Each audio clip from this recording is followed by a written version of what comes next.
Hey everyone, I'm Tim Kasher, and you're watching Pretty in Noise. When I was young, I believed in love. But hey, I also believed in God. I know. Happy Easter, everyone. I wanna believe I love you again. I believe in a suburban heaven, blissfully ignorant. How's the tour so far? The tour so far is excellent. I mean, we're really just starting, so nothing's gone wrong yet. It's been pretty nice. This is just our fourth evening here in Solingen. But it's nice, we're just traveling in a small wagon, and it's really easy going. I'm having a great time. Would you also like a cigarette? No, I'm okay. I don't smoke. Okay. What kind of jobs did you have before Cursive could pay your rent? Well, let's see. Before I started doing Cursive and The Good Life full time, I did a ton of jobs growing up. The last job I had, I mean, it's crazy to think this is true, but the last job I had was now, I guess 12 or 13 years ago, and I was waiting tables, because that's what you do when you're trying to get out on the road as much as you can. I needed a job that would allow me to come and go, so I was waiting tables. Did you study anything, or what is your educational background? Yeah, I have a degree in English with a minor in philosophy. I'm glad that I got a chance to get my degree out of the way before things started picking up. Before things started picking up with music. So, what would you have ended up job-wise if Cursive or Good Life didn't work? If I hadn't continued with music as much as I have, my plan for a career would have been to be an English professor, preferably in writing, but literature would be fine as well. And that's still a thing I could return to.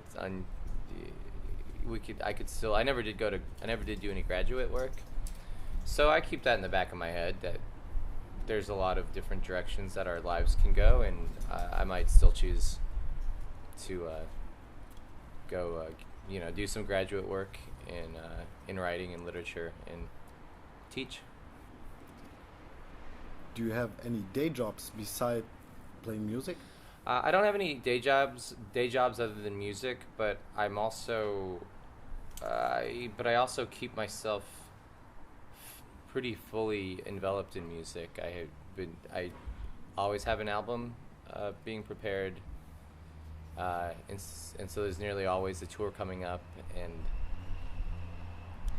so I stay pretty busy, and that kind of offers me enough excuse to not. I certainly could use more money, but it's been going okay. What does okay mean? Do you have any life insurance or any money for when you get old? Savings? As far as living as a musician and a songwriter, I certainly don't have any retirement plans, any 401k developed. I don't have money spent. I don't have money saved up, but I do have health insurance. I kind of need it. I kind of hate insurance. I'd rather not have to pay for it. Even with the new health insurance plan laid out in the United States, you still have to pay a decent amount. But it's just. How much is the health insurance in the States? Health insurance in the States really varies. Depending on if you have pre-existing conditions, and if you're a smoker, and if you're your age, and male or female, and I pay for health insurance, like, I think $180 a month. I don't know. I think it's pretty expensive. You know, it's people can pay a lot more than that. You know, if you have a family, you're paying, like, I don't know. I think I have a sister with 5 kids. I think she was paying maybe, you know, $600 a month or something like that. That's rent, isn't it? Yeah, I mean, on top of her mortgage and everything, that was keeping her family. You know, that was the means of, in case any catastrophe were to happen with her children. You know, it's crazy. There are some people that discover indie music in their teens, and some people that are brought up to it by their parents. Did you have a discovering process, or did you always listen to guitar-orientated music? I started listening to indie rock type of music at a pretty young age because I'm the youngest. I'm the youngest in my family. I have 4 older sisters and an older brother, and so they were older and cool and in high school. So they turned me on to Violent Femmes at a really early age, and that got me really excited. I mean, for whatever reason, the way our tastes work, even on the radio, I tended to lean toward The Police, and Men Without Hats was the first record that I bought. So I was already had an interest in alternative music back then, but it helped immensely that my brother had cassettes laying around of, you know, Violent Femmes and, you know, Generation X back then, and Sex Pistols, and you know, and then so quickly I got turned on to Smiths and The Cure and The Jam, and I was pretty fortunate that I had all of that. I was able to find all of that at an early age. You must have been pretty well dressed as a teen already if you had 4 sisters. I think I think the way I dressed, you know, I grew up in Nebraska, and it's a Catholic family, so we were pretty preppy. Really, I mean, I guess I'm still dressed preppy. I think after I dress like an adult now. I try to dress like inconspicuously. What kind of kid were you? Were you like more like an outsider kid, or more amongst the cool kids? I was a shy kid. I feel like shyness was something that I had a difficult time getting over. But I was also, I think I'm also very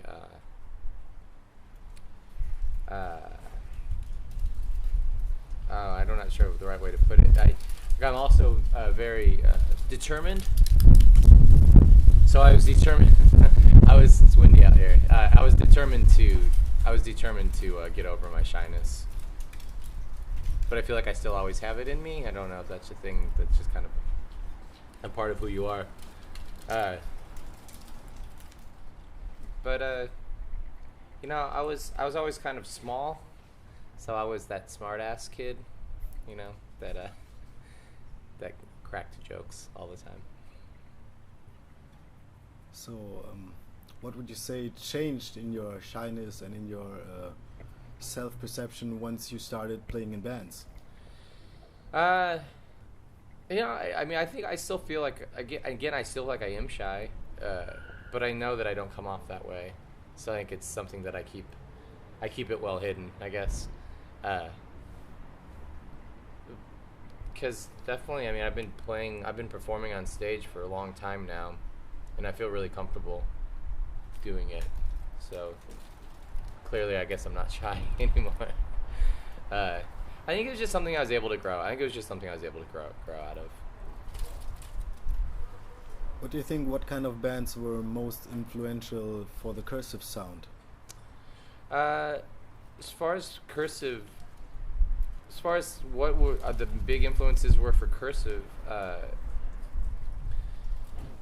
tonally, as far as, you know, the guitar-driven stuff that we were doing early on, had a lot to do with 90s music more than 80s music that I was mentioning earlier. I think a lot of the melodies that I seek out probably comes from the poppier stuff a a lot of the British poppier stuff that I was listening to in the 80s, like the Smiths and Cure and stuff like that. But the direction we went had a lot more to do with Superchunk and Arches of Loaf and Fugazi, Shudder to Think. I mean, just all that stuff in the 90s that we were... I think that in the 80s, I'm 39 years old now, and so in the 80s I was in grade school and kind of just getting into high school at the end of the 80s, and I listened to music pretty fervently. I mean, it meant a lot to me, and it was shaping who I was. But in the 90s, when you become a teenager and you're then getting into college, that's when music just can fully then it just defines who you are, or at least that's for myself and for, I guess, a lot of musicians and stuff. It becomes like what who you're, if you're, it's like, this is my Superchunk shirt. This is the uniform that I'm wearing. Like, this is the music that I like. But those bands were huge. That heavy, crunchy guitar was huge for Cursive. You just mentioned Shudder to Think and Fugazi. Did you ever meet Craig Wedren or Ian MacKaye? Yeah. I've met Craig. I've met Craig Wedren a few times, and some of the other gentlemen from Shudder to Think. For whatever coincidence ever has it, I have never really met any of the Fugazi guys. I mean, a lot of my friends have, and I just was never at those. Was never, in that city at that time or at that show at that time. But so we have a lot of mutual friends. But I just never have. I'd love to. I think I've always looked up to them. How does it feel that the probability that those heroes you mentioned are listening to your records also? And the probability is quite high. I don't really know. I think that the idea of bands that you listen to growing up, maybe listening to the stuff that I write, it always seems really flattering, like incredibly flattering, and kind of surreal as well. One of the most surreal experiences I've had as a musician is Cursive did a tour opening as part of this festival in the States, opening for The Cure, and meeting Robert Smith and kind of spending time with him, and that he actually listened and knew the records that I wrote and watched from side stage, and it just blew my mind. And he's he came off to me as a very humble, modest guy, and I'm sure that he doesn't think much of it at all. But it is, for all of us growing up, and that's a guy I was listening to, in fourth grade, and shaped so much of what it is that I wanted to do, Did you ever meet Morrissey? No, I've never met Morrissey. I don't know what I would do, or I don't know how that would go over. I don't know. I mean, I think he's great. I think he's still writing great songs, How would you explain that many bands that are around as long as Cursive, their records go a little bit softer from record to each record? I think any bands that have been around for a long time and tend to do softer stuff, I think that's got to be their preference, I don't really think that much of it. I mean, I know the question you're asking, and it's something I've thought about a lot. I personally still do rock albums, but I'll probably never do anything as hard or as heavy. I don't think I want to do something as heavy as Cursive's Domestica again, or maybe it's that I do, but I don't want to do it in that way. And maybe it's subtle, but it's a different approach to me, I don't know. I'd like that now that I'm older and I can choose between doing heavier stuff or lighter stuff, and I do both. I think that now that I'm on that other side, I recognize that it's a preference, and that I think some people just they're headed in a direction, and since there does seem to be a a theme, not a theme to it, but there seems to be some kind of something common about that does happen often. Then certainly there's some kind of relationship between us getting older and then wanting to turn down or something, right? Like those kind of cliches. If I ever don't want to do another rock record again, I think that's fine. I don't care. You know, it's just whatever. I would never want to do one and have it be insincere. And maybe that's it. Maybe some, you know, writers who used to do pretty heavy stuff and they don't anymore. Maybe it would just be insincere. We don't even want to hear it. Well, you wouldn't want to hear it. It'd probably suck, you know? Do you have examples for music where you think that is not art? I wouldn't go so far as to I won't be so crude as to say that, to suggest that there are types of music that aren't art, but I will be a little crude and say that I am one of those people that doesn't understand.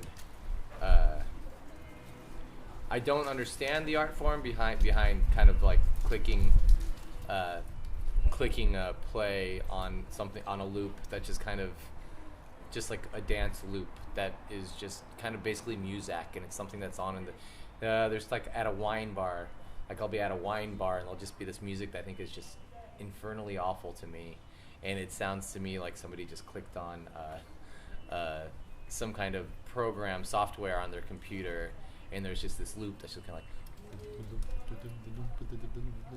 yeah.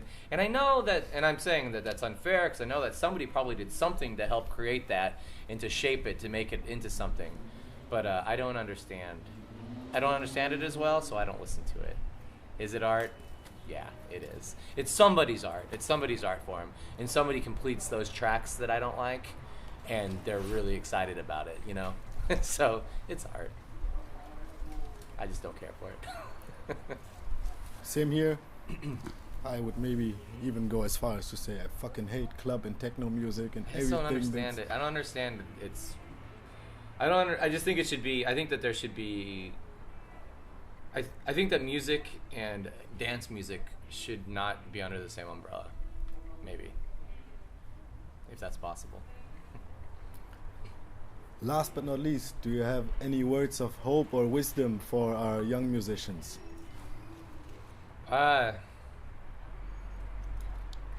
Yeah, I mean, to any young musicians out there, it can sound like an awful cliche, but man, you're so lucky to be young. Like you're in such a great spot. It's so exciting, and I think that some of the best music that's ever been written, for as long as we've ever known rock and roll, is all from youth. So the youth really hold the keys.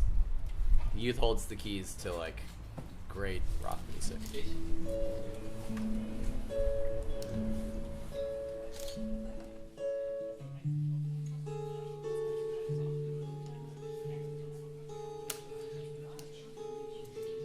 When we were new, I was like a child.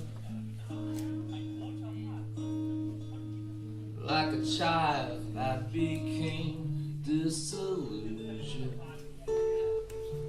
We used to roll around like bear cubs. Now all we wrestle with is indifference. Till we both give in, till we both give in. I thought love was gonna spill from our hearts. I can't feel it. No fireworks, no twinkling stars. No lump in my throat. No butterflies fluttering around. I can't feel it. I can't feel anything at all.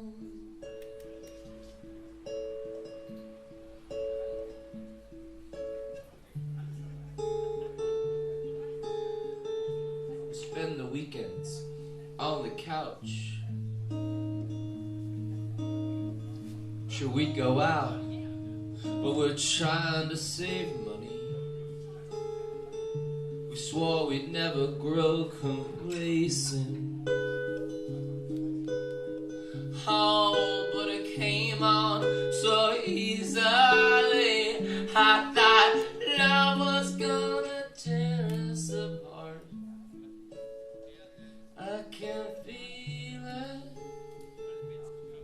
No powder keg, no electrical charge. No goosebumps skin. No hair standing up on my arms. I can't feel it. I can't feel anything at all.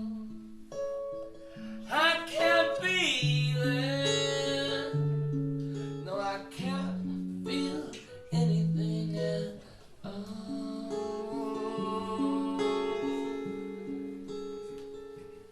I can't feel it. I can't feel it. I can't feel it. I can't feel it. No, no, no.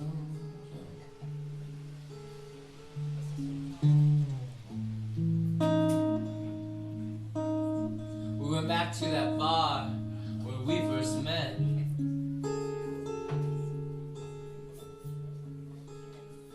And recreated the event from the booth to the bed.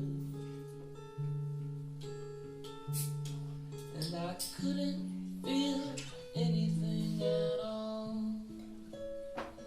I can't feel it. No fireworks, no twinkling stars. I can't feel it. No, I couldn't feel anything at all. I can't feel it. No butterflies fluttering around. I can't feel it. No, I can't feel anything at all. I can't feel it. No, no, I can't feel anything at all. I can't feel it. No, I can't feel anything at all.